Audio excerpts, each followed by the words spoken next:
In primer lugar, nós estamos sumamente contentes, naturalmente, com anche depois de 3, 4 lunas, a proclamar a ANHA 2022 como uma ANHA de limpeza, não está nada.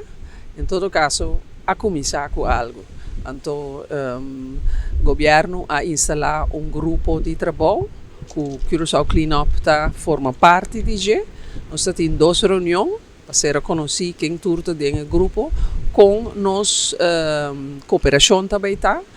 Nós dona de nossa parte que nós está completamente disponível para dar-nos apoio e também dar-nos contribuição na conjunto.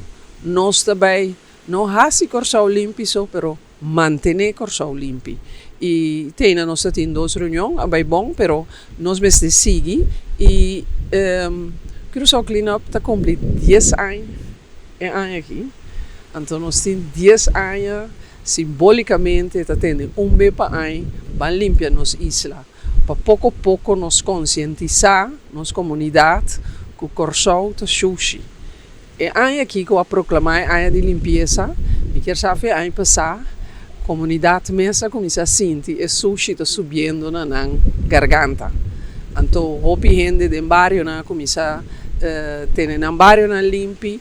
Curaçao Cleanup também está bem com o seu programa, nós estamos cerca da escola, nós estamos certo, mas no último ano, nós fazemos a limpeza para conscientizar a comunidade que nós mesmos seguimos limpo, mas nós não podemos só, naturalmente.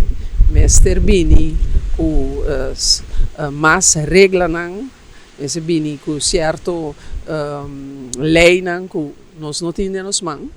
E tá pensei, nós está sumamente contentes, nós está apoiar, pero nós que patin bem com ação mais concreto.